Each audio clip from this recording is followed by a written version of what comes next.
Bismillahirrahmanirrahim. Assalamualaikum warahmatullahi wabarakatuh. Di sini saya Muhammad Isli Hidayat akan mempresentasikan analisis artikel jurnal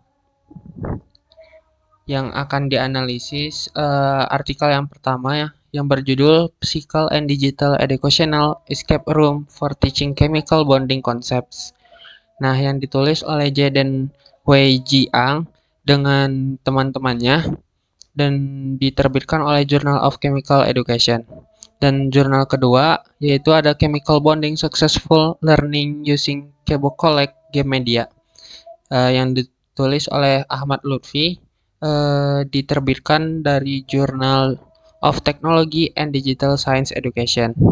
Dan yang jurnal ketiga ada yang berjudul The Effectiveness of Graphic Organizers in Fostering the Learning of Chemical Bonding Concepts yang ditulis oleh Serap Tenzin dan rekan-rekannya dan diterbitkan dari Jurnal Chemistry Education Research and Practice atau CRP tahun 2024. Adapun permasalahan pokok pada artikel ketiga ini, yang pertama yaitu artikel yang pertama, siswa mengalami kesulitan memahami konsep ikatan kimia karena sifatnya abstrak dan pembelajaran tradisional kurang mampu meningkatkan motivasi, keterlibatan, serta pemahaman. Dan yang artikel kedua, siswa itu kesulitan memahami ikatan kimia dan motivasi belajar yang rendah. Media konvensional kurang menarik dan tidak membantu visualisasi konsepnya. Dan yang ketiga, the effectiveness jurnal yang ketiga, konsep ikatan kimia sulit dipahami dan sering menimbulkan miskonsepsi. Siswa kesulitan menghubungkan konsep-konsep seperti elektron valensi, struktur Lewis, polaritas, dan bentuk molekul. Terus juga di sini ada pentingnya penelitian tersebut.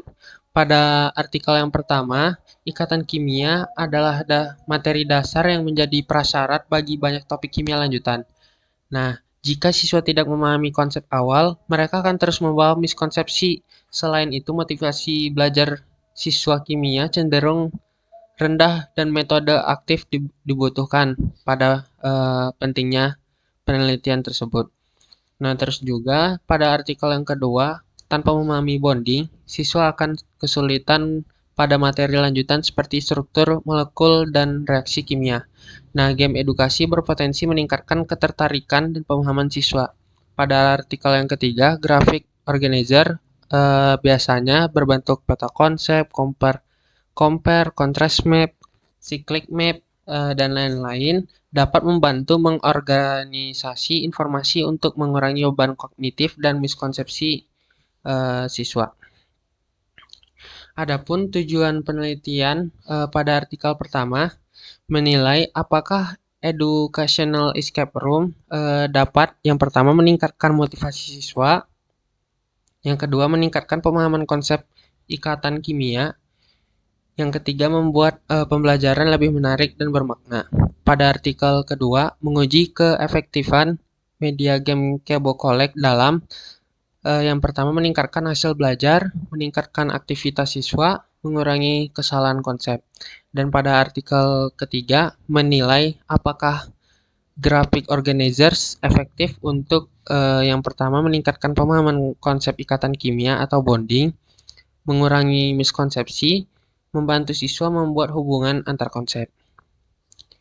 Namun kerangka teoretik yang digunakan pada artikelnya, pada artikel pertama yaitu konstruktivisme learning dan gamifikasi teori, terus juga collaborative learning, yang dimana escape room dapat menurunkan beban kognitif sosial tetapi juga dapat meningkatkan cognitive load karena banyak informasi harus diproses secara cepat dan serentak.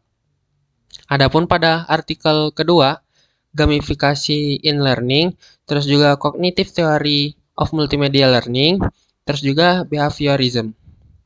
Pada artikel ketiga, dual coding theory, terus juga cognitive load theory, Ausubel's meaningful learning, dan graphic organizer adalah media paling teoritis untuk mengurangi cognitive load. Namun, subjek, metode, dan prosedur penelitian pada artikel tersebut, pada artikel pertama, subjeknya ada 53 siswa SMA atau mahasiswa dengan metode implementasi pembelajaran berbasis game, ditambah juga survei evaluasinya. Terus juga prosedur penelitiannya, yang pertama siswa masuk ke escape room, terus juga mereka menyelesaikan puzzle terkait ikatan kimia. Setelah kegiatan, siswa mengisi angket respon dan dilakukan evaluasi pemahaman. Pada artikel kedua, subjek siswa SMA sekitar 30 orang dan juga metodenya kuasi eksperimen, pretest, posttest, dan kelas kontrol. Terus juga prosedur penelitiannya, yang pertama itu pretest, dan yang kedua itu pembelajaran menggunakan Kabo Collect. Terus juga yang ketiga posttest, dan yang keempat wawancara dan observasi aktivitas.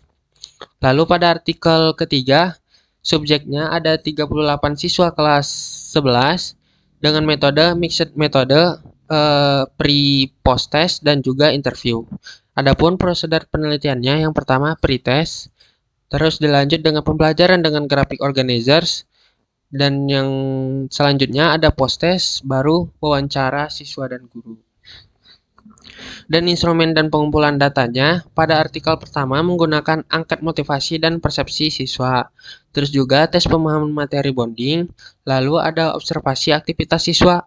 Dan pada artikel yang kedua, tes hasil belajar atau pre-post atau dan selanjutnya ada lembar observasi aktivitas siswa dan juga angket respon siswa. Namun pada artikel yang ketiga, tes pilihan ganda dan uraian. Lalu wawancara semi terstruktur dan juga lembar kerja siswa membuat peta visual. Adapun pengolahan dan analisis datanya, pada artikel yang pertama, data angket dianalisis dengan statistik deskriptif. Nah, hasil tes dibandingkan dengan pre-post untuk melihat peningkatan pemahaman. Lalu analisis kualitatif dilakukan untuk komentar siswa. Pada artikel kedua, perbandingan pre-post menggunakan statistik peningkatan gain score. Terus juga dilanjut dengan presentasi ketuntasan belajar. Lalu analisis deskriptif untuk angket dan observasi. Namun pada artikel yang ketiga, statistik inferensial uji signifikan p-value dengan nilai 0,017.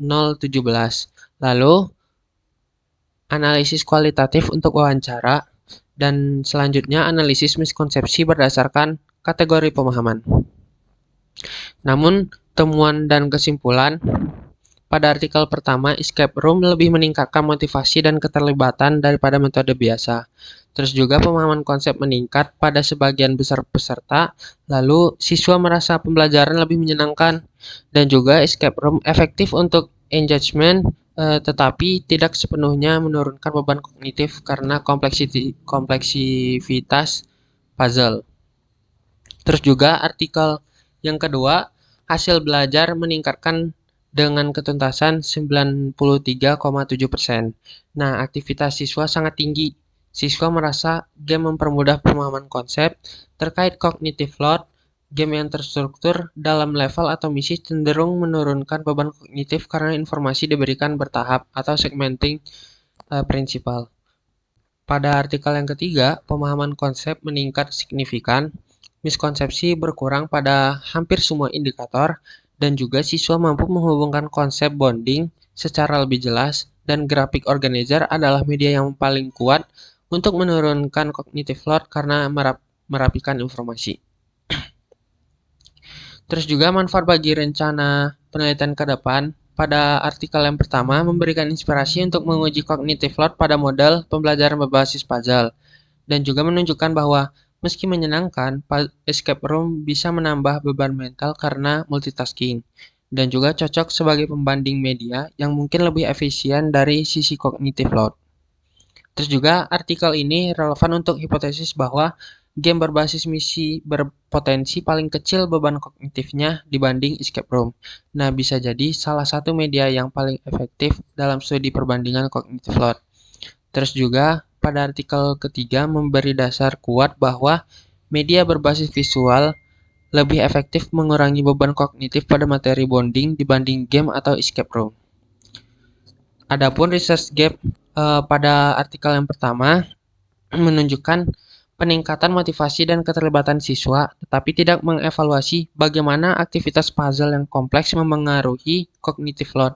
Padahal karakter escape room yang menuntut pemrosesan informasi cepat berpotensi meningkatkan beban kognitif. Dengan demikian, efektivitas escape room dalam menurunkan atau menaikkan cognitive load pada materi ikatan kimia masih belum terungkap.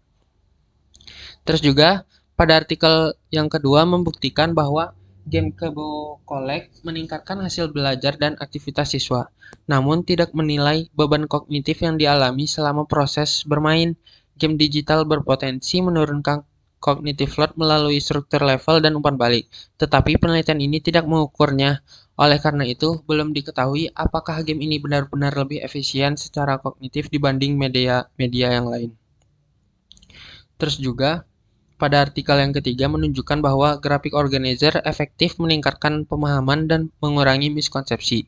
Namun penelitian ini tidak membandingkan dengan media lain seperti game atau escape room, sehingga belum dapat dipastikan apakah graphic organizer merupakan media yang paling rendah beban kognitifnya. Efektivitasnya masih bersifat tunggal dan belum teruji secara komparatif. Namun research gap artikel lain di sini ada 3 artikel tambahan. Yang pertama, cognitive load at different levels of chemistry representations, dan juga the effectiveness of graphic organizer in fostering the learning of chemical bonding in chemistry. Terus ada juga molecular website for chemistry and structural biology education through interactive augmented reality out of the box in commodity device. Nah, pada artikel yang pertama memberikan dasar teori tentang beban kognitif dalam representasi kimia, tapi tidak menguji media pembelajaran tertentu secara empiris. Karena itu belum diketahui media mana yang paling efektif menurut cognitive load ketika siswa belajar ikatan kimia. Namun pada artikel kedua, penelitian ini menunjukkan bahwa graphic organizer efektif meningkatkan pemahaman dan mengurangi miskonsepsi ikatan kimia. Namun, penelitian hanya membandingkan dengan metode tradisional dan belum menguji efektivitasnya dibanding media inovatif lain seperti AR. Selain itu, meski teori cognitive load disebutkan, tidak ada pengukuran langsung terhadap beban kognitif siswa, sehingga efisiensi kognitif media ini belum terverifikasi. Terus juga, Molecular Web menawarkan visualisasi 3D AR yang menarik untuk belajar kimia, tetapi penelitian ini hanya menilai keterlibatan penggunaan dan tidak mengukur hasil belajar maupun beban kognitif siswa. Selain itu, AR belum dibandingkan dengan media lain pada materi ikatan kimia. Dengan demikian, efektivitas AR dalam meningkatkan pemahaman dan menurunkan cognitive load masih belum diketahui.